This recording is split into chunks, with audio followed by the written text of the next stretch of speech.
Books and One Click Digital present Chasers of the Wind by Alexey Pehov. Translated from the Russian by Eleanor Huntington, narrated by Richard Ferrone and Luis Moreno. The author opens with this epigraph: "He who chases the wind will find the storm." And now, Chasers of the Wind. Prologue. Luke had been unlucky last night. He'd had to take over someone else's shift, and as a result, he hadn't had nearly enough sleep. Huddled against the early morning chill, the guard jiggled his legs and chafed his cold fingers in his mittens. Every other second, his thoughts turned to the grand party that had been organized for the 5th Barracks in honor of the Feast of the Name.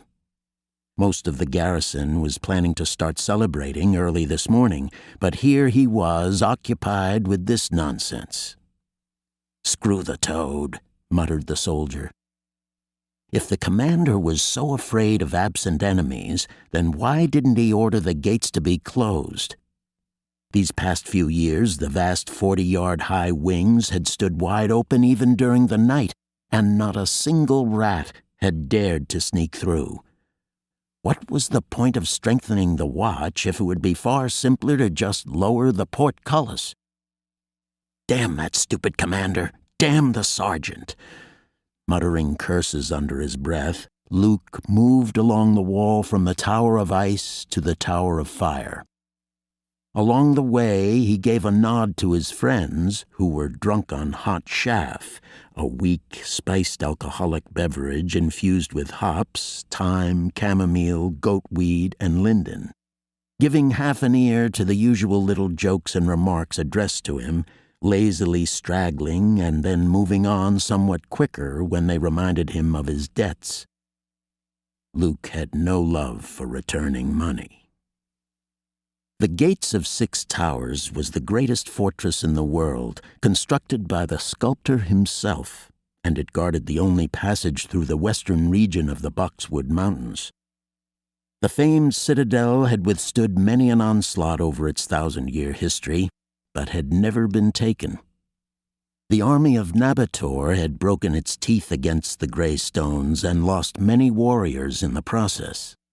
Causing the fortress to surrender would require something more forceful than steel and bravery. While the gates exist, the soft underbelly of the empire remains safeguarded. Luke watched as 2 women exited the Tower of Rain onto the wall, a walker and an ember. The mages were conversing about something, and the guard paused, reluctant to interrupt their conversation. He turned away toward an arrow loop, scrutinizing the scene before him. He had been born in a small prairie village, and even now, 6 years after he first saw the snow-covered peaks, he never tired of marveling at the beauty of the mountain heights. The gates, situated between 2 ridges, bridged the entrance to the lowlands where the route into the heart of the country began. In former times, multitudes of caravans had made the journey to the south. Weapons, silks, carpets, spices, horses, and hundreds of other wares passed through the gates to distant countries beyond. But that golden age had long since passed, and the route had dried up. Only the local herdsmen, as well as the scouts that the commander kept sending into the nearby ravines, ever dared to venture along the old route and ascend into the inhospitable mountains.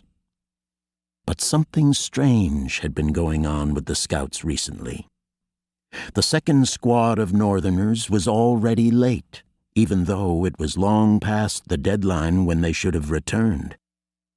The commander was taking his frustration out on the captains, and they, consequently, were taking it out on the sergeants and the common soldiers.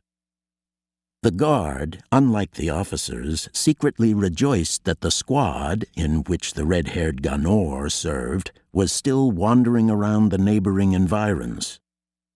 Luke owed the Northerner money. But he didn't have very much money at the moment. He'd blown too much of it on the dice last time. Almost all of his wages had To keep listening to this audiobook, I've left you a link in the description so you can do it, at no cost thanks to Audible's 30-day free trial.